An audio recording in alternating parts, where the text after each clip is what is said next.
కేంద్ర హోంశాఖ మంత్రి అమిత్ షాతో మంత్రి లోకేష్ భేటీ అయ్యారు. ఏడాది పాలనలో కూటమి ప్రభుత్వం సాధించిన విజయాలు, కేంద్ర సహకారంతో అమలు చేస్తున్న వివిధ అభివృద్ధి పనుల పురోగతి, రాష్ట్రంలో నెలకొన్న పరిస్థితులను ఈ సందర్భంగా లోకేష్ వివరించారు. ఈ నెల 21న విశాఖలో ప్రధాని మోదీ హాజరయ్యే యోగాంధ్ర కార్యక్రమానికి విస్తృతమైన ఏర్పాట్లు చేస్తున్నామని తెలిపారు. రాష్ట్రంలో అమలవుతున్న ప్రాజెక్టుల పురోగతిని వివరిస్తూ కొత్త ప్రాజెక్టులకు కేంద్రం సహకారం అందించాలని లోకేష్ కోరారు. యువగాళం పాదయాత్ర అనుభవాలతో రూపొందించిన పుస్తకాన్ని అమిత్ షాకు అందజేశారు.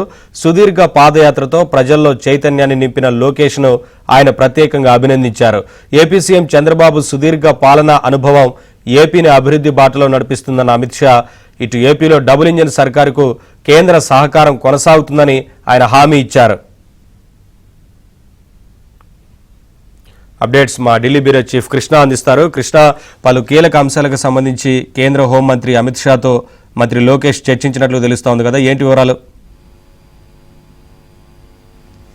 నవీన్, ఏపీ మంత్రి నారా లోకేష్ ఢిల్లీలో బిజీగా ఉన్నారు. ఉదయం ఉపరాష్ట్రపతి జగదీప్ ధన్కర్ తో భేటీ అయ్యారు. ఆ తర్వాత కేంద్ర హోంశాఖ మంత్రి అమిత్ షాతో కూడా భేటీ అయ్యారు.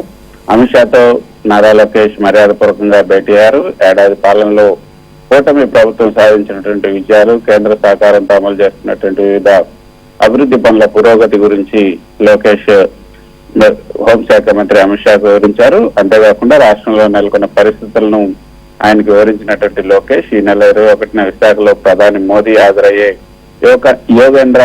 యోగాంధ్ర కార్యక్రమానికి సంబంధించినటువంటి విస్తృతమైన ఏర్పాట్లు చేస్తున్నామని తెలుపుతూ రాష్ట్రంలో అమలవుతున్నటువంటి ప్రాజెక్టుల పురోగతిని కూడా వివరించారు. కొత్త ప్రాజెక్టులకు కేంద్ర సహకారం అందించాలని కూడా విజ్ఞప్తి చేశారు. దీంతో పాటు యోగాలం పాదయాత్ర అనుభవాలతో రూపొందించినటువంటి యోగాలం పుస్తకాన్ని అమిత్ షాకు అందజేసినటువంటి లోకేష్ సుదీర్ఘ పాదయాత్రతో ప్రజల్లో చైతన్యాన్ని నింపినటువంటి లోకేష్ ను అమిత్ షా ఈ సందర్భంగా అభినందిస్తూ చంద్రబాబు సుదీర్ఘ పాలన అనుభవం ఏపీని అభివృద్ధి బాటలో నడిపిస్తున్నట్టు కేంద్ర హోంమంత్రి అమిత్ షా ప్రశంసించారు. అంతేకాకుండా ఏపీలో డబుల్ ఇంజిన్ సర్కార్ కు కేంద్ర సహకారం కొనసాగుతుందని కూడా లోకేష్ కు అమిత్ షా భరోసా ఇచ్చారు.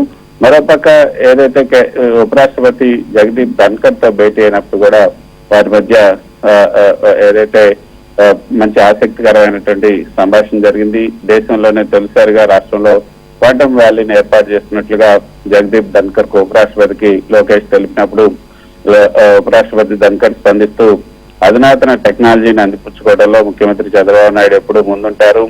రాజధాని అమరావతి నిర్మాణాలకు సంబంధించి పురోగతి ఎలా ఉందని కూడా ఆయన వాకప్ చేశారు. ఈ సందర్భంగా అందుకు 64,000 కోట్ల వ్యయంతో పనులు ప్రారంభించాం. పనులు వేగంగా పూర్తి అవుతున్నాయి.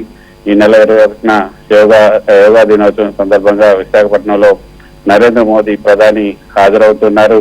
అంతేకాకుండా ఏదైతే తను ఆయనకు కూడా ఈ యొక్క పుస్తకాన్ని పాదయాత్రకు సంబంధించినటువంటి యోగాలం పాదయాత్రకు సంబంధించినటువంటి పుస్తకాన్ని కూడా ఆయనకు కూడా అందజేశారు. ఇక కేంద్ర మంత్రి చిరాగ్ పాస్వాన్ తో భేటీ అయ్యారు. ఇక ధర్మేంద్ర ప్రధాన్, న్యాయశాఖ మంత్రి అర్జున్ రామ్ మేఘవాల్ తో మాత్రమే ఇంకా భేటీ కావాల్సింది. అవి కూడా 4:30కు 5:30కు కూడా వారిద్దరితో భేటీ కాబోతున్నారు.